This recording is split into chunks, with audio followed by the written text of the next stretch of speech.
जमात 8वीं, मजमून जोग्राफिया, सबक नंबर 3, रुतूबत और बादल।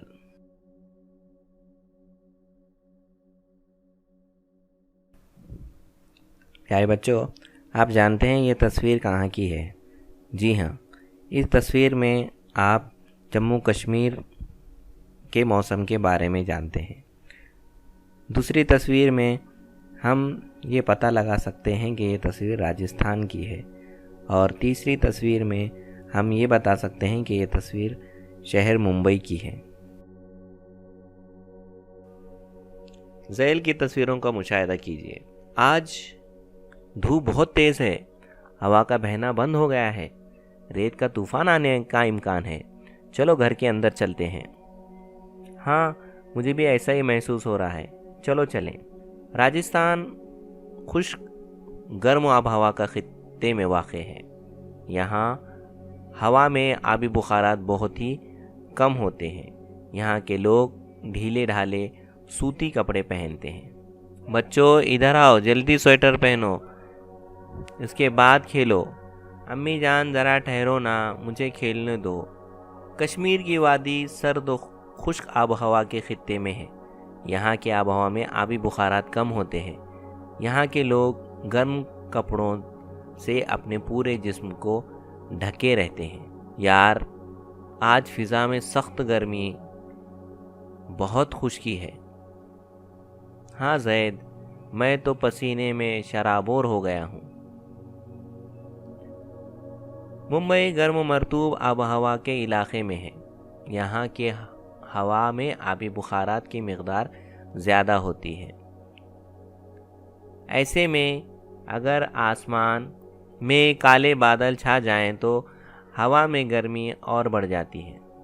बच्चों, ज़ैल की जो तस्वीर हमने मुशाहिदा की, इसमें पहली तस्वीर राजस्थान की है, दूसरी तस्वीर कश्मीर की है और तीसरी तस्वीर मुंबई की है। हम आम तौर पर आब हवा की कैफियत के मुतालिक हमें बातें करते रहते हैं। ऊपर की तस्वीर के मुकालमों के ज़रिए हम आसानी से समझ सकते हैं कि ये तस्वीर कहाँ की है।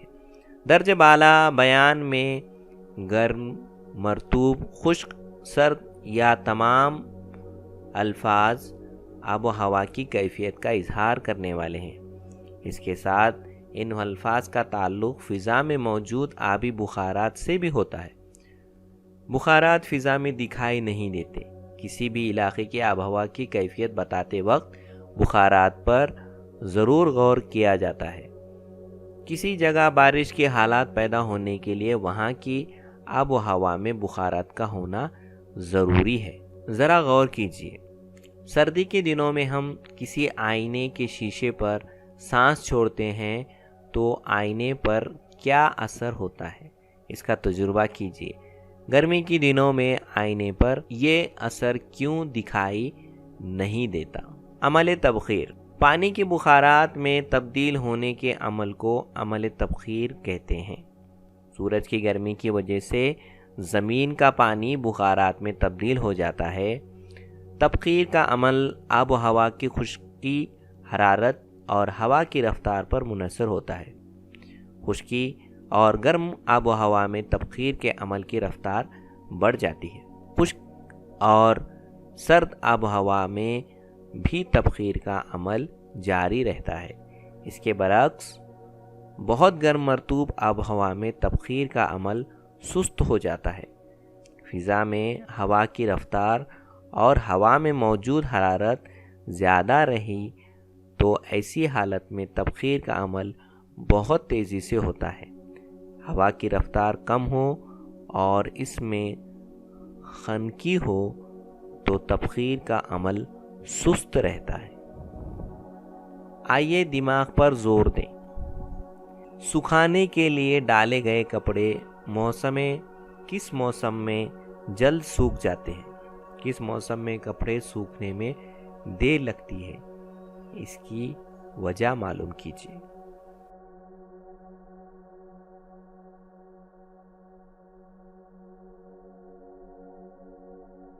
जाए रुतूबत, हवा में आब बुखारात का तनासुब इसकी रुतूबत होती है। आब व हवा का खुश्क होना या मरतूब होना आबी बुखारात के तनासुब पर मुनहसर होता है।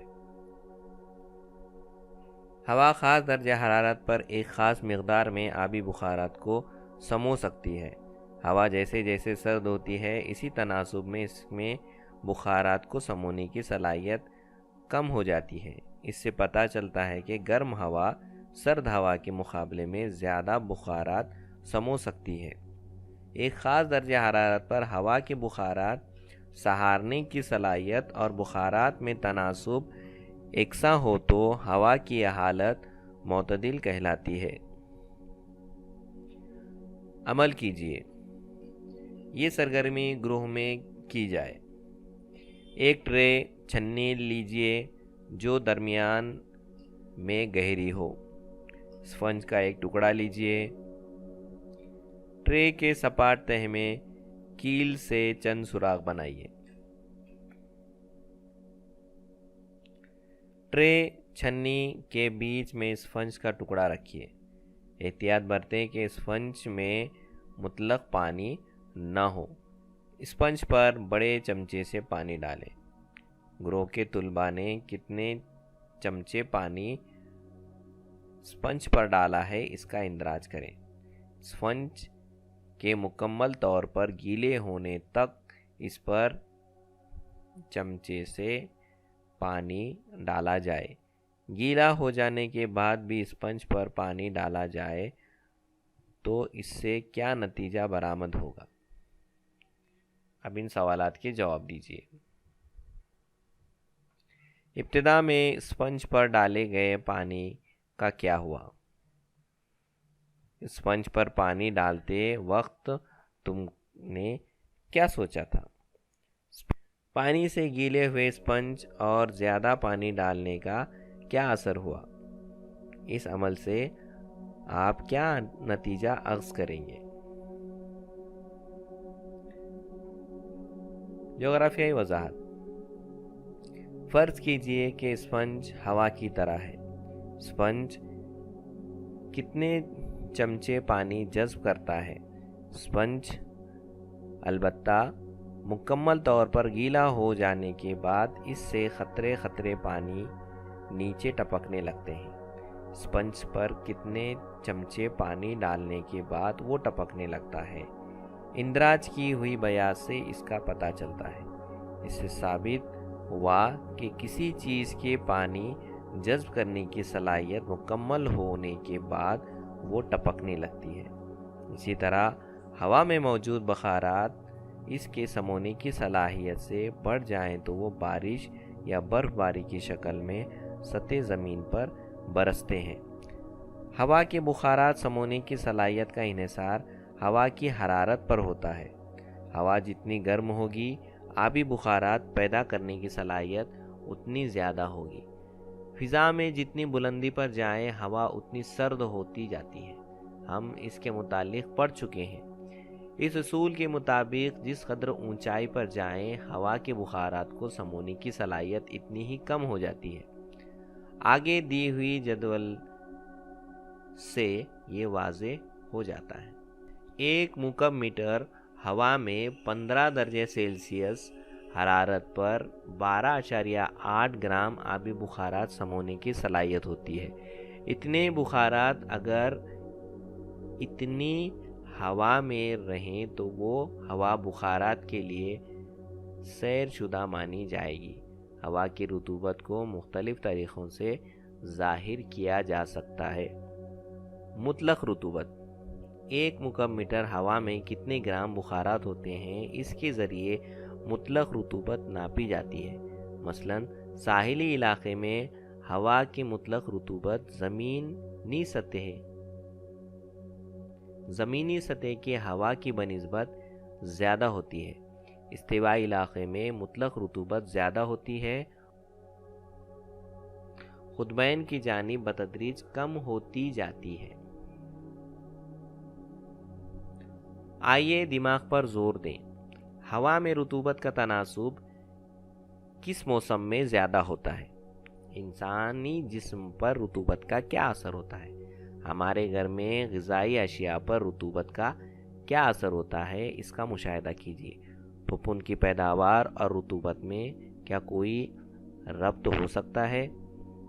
سکھانے کے لیے ڈالے ہوئے کپڑوں کی جلد یا دیر سے سوکھنے کے تعلق رطوبت سے کس طرح ہو سکتا ہے؟